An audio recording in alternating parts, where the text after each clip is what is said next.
Hello दोस्तों, मेरे YouTube channel में आप सभी विद्यार्थियों का हार्दिक स्वागत है। इस वीडियो में मैंने कक्षा 11वीं के मात्रक एवं विमा वाले अध्याय के 16 सबसे महत्वपूर्ण बहुविकल्पी प्रश्नों को एक साथ एकत्र किया है, जो प्रतियोगी परीक्षाओं जैसे पीईटी, नीट, सीटीईटी, सीजीटीईटी, यूपीटीईटी जैसी परीक्षाओं में सबसे ज़्यादा बार पूछे गए हैं और कक्षा 11वीं की वार्षिक परीक्षा में भी ये प्रश्न आने की पूरी संभावना है। तो इसलिए इस पूरे वीडियो को अंत तक देखें और इसका लाभ उठाएं। यदि वीडियो रोचक एवं ज्ञानवर्धक लगे तो लाइक बटन दबाकर मेरे चैनल को सब्सक्राइब करें और अपने इष्ट मित्रों के साथ साझा करें। तो सबसे पहले सवाल पर आते हैं, निम्न में से दूरी का मात्रक नहीं है। सबसे पहला है फर्मी। तो फर्मी दूरी का सबसे छोटा मात्रक है। नाभिक के आकार को नापने के लिए इसका प्रयोग किया जाता है और एक फर्मी 10⁻15 मीटर के बराबर होता है। एंगस्ट्रॉम भी दूरी का मात्रक है। इसे प्रकाश के तरंगदैर्घ्य के मापन के लिए प्रयोग किया जाता है और एक एंगस्ट्रॉम 10⁻10 मीटर के बराबर होता है। उसी प्रकार पारसेक खगोलीय दूरियों को नापने के लिए प्रयुक्त किया जाता है। एक पारसेक 3.26 प्रकाश वर्ष के बराबर होता है, लाइट ईयर के बराबर। इनमें से क्यूरी जो है वो रेडियो एक्टिविटी का मात्रक है, तो इसलिए इस प्रश्न का उत्तर बी हो जाएगा, क्यूरी। अगले प्रश्न पे आते हैं, चुंबकीय आघूर्ण का मात्रक हमें यहाँ पर बताना है। तो चुंबकीय आघूर्ण का सूत्र होता है, चुंबकीय आघूर्ण को म्यू से प्रदर्शित करते हैं, I/A, जहाँ I धारा है और A लूप का क्षेत्रफल है। यदि एक वृत्ताकार लूप पे I धारा प्रवाहित की जाए और उसका क्षेत्रफल A हो तो उसका चुंबकीय आघूर्ण इस सूत्र के द्वारा दिया जाता है। अब धारा को एम्पियर में नापा जाता है और क्षेत्रफल को एसआई पद्धति में मीटर के वर्ग में नापा जाता है। तो इस प्रकार से एम्पियर मीटर का स्क्वायर चुंबकीय आघूर्ण का मात्रक हो जाएगा और ए इस प्रश्न का सही उत्तर होगा। तीसरे प्रश्न पे आते हैं, निम्न में से कौन सा विकल्प समय का मात्रक नहीं है। तो पहला सेकंड तो समय का एसआई मात्रक है, तो ये नहीं हो सकता। माध्य सौर दिवस, 24 घंटे के समय को माध्य सौर दिवस कहा जाता है, तो दिवस भी समय का ही मात्रक है। इसके बाद आता है पैरालेक्टिक सेकेंड, इसको पारसेक भी कहा जाता है। ये खगोलीय दूरियों को नापने का मात्रक है, मतलब दूरी का मात्रक है। तो इसलिए सी इस प्रश्न का सही उत्तर हो जाएगा। डी चंद्रमास भी 27 सही 1/3 दिन के बराबर होता है, सौर दिवस के बराबर होता है, तो इसलिए ये भी समय का मात्रक होगा। तो इस प्रकार से इस प्रश्न का उत्तर सी हो जाएगा, पैरालेक्टिक सेकेंड, जो कि दूरी का मात्रक है। चौथे प्रश्न पे आते हैं, पृष्ठ तनाव का एसआई मात्रक हमें बताना है। तो पृष्ठ तनाव के लिए सूत्र होता है T=F/L। किसी द्रव के पृष्ठ के L लंबाई के दोनों ओर के जो अणु जितना बल आरोपित करते हैं उसे ही हम लोग पृष्ठ तनाव कहते हैं। तो ऊपर बल का मात्रक है न्यूटन और नीचे में है दूरी का मात्रक मीटर, तो न्यूटन प्रति मीटर इसका मात्रक हो जाएगा और बी इस प्रश्न का सही उत्तर होगा। तो पांचवें प्रश्न पे आते हैं, किलोवाट घंटा मात्रक है कार्य का, ऊर्जा का, शक्ति का और डी ए और बी दोनों का। तो 1 किलोवाट घंटा की जो परिभाषा है वो इस प्रकार से है, 1 किलोवाट क्षमता का उपकरण 1 घंटे में जितना कार्य करता है उसे 1 किलोवाट घंटा कहते हैं। इसका मतलब ये है कि ये कार्य का मात्रक है और कार्य और ऊर्जा का मात्रक समान होता है और विमा भी समान होता है, तो इसलिए ए और बी दोनों इस प्रश्न के उत्तर होंगे और डी इस प्रश्न का सही उत्तर हो जाएगा। छठवां प्रश्न है, एक परमाणु द्रव्यमान मात्रक, जिसे अंग्रेजी में एक AMU कहा जाता है, तुल्य है। तो एक परमाणु द्रव्यमान मात्रक वास्तव में एक प्रोटॉन अथवा एक न्यूट्रॉन के द्रव्यमान के मान को कहा जाता है।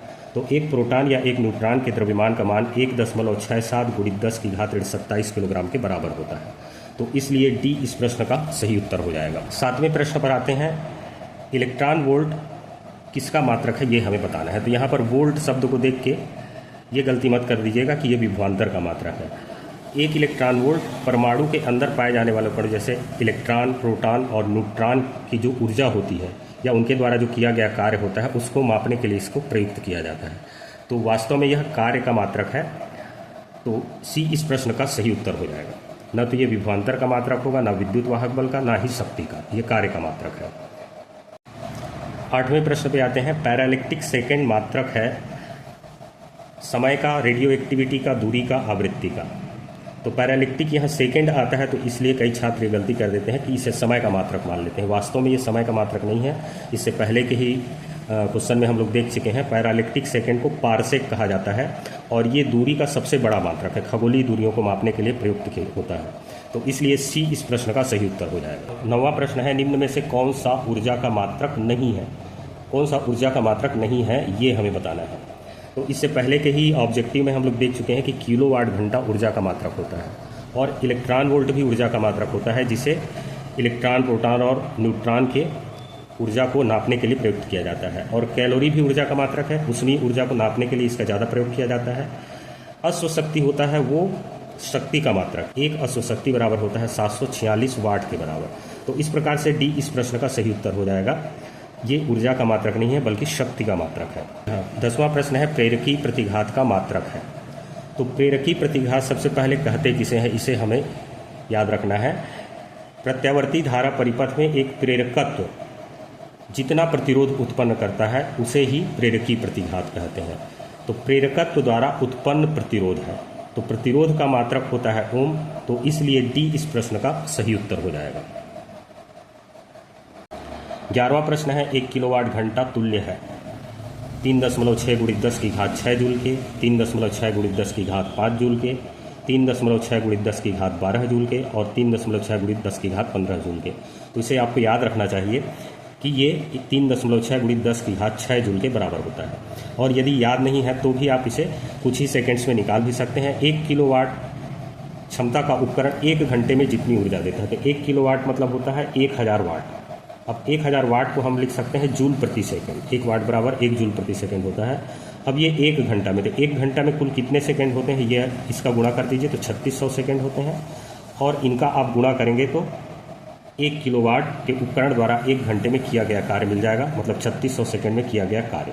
तो ये हो जाएगा 36 × 10 की घात 6 जूल के और 10 की घात 5 जूल के, और इसे लिख सकते हैं 3.6 × 10 की घात 6 जूल, और ये इस प्रश्न का सही उत्तर हो जाएगा। ये 12वां प्रश्न भी इससे पहले वाले प्रश्न के जैसा ही है। प्रेरकी प्रतिघात की जगह यहाँ धारिती प्रतिघात दिया गया है और ये भी किसी संधारित्र द्वारा प्रत्यावर्ती परिपथ में उत्पन्न किए गए प्रतिरोध के तुल्य होता है। तो प्रतिरोध का मात्रक ओम होता है, तो इसलिए धारिती प्रतिघात का मात्रक भी ओम होगा और सी इस प्रश्न का सही उत्तर हो जाएगा। एक खगोलीय मात्रक तुल्य है। खगोलीय मात्रक दूरी का मात्रक है, खगोलीय दूरियों को मापने के लिए इसे प्रयुक्त किया जाता है। और एक खगोलीय मात्रक पृथ्वी से सूर्य की औसत दूरी के बराबर होता है और ये होता है 1.49 × 10 की घात 11 मीटर के बराबर।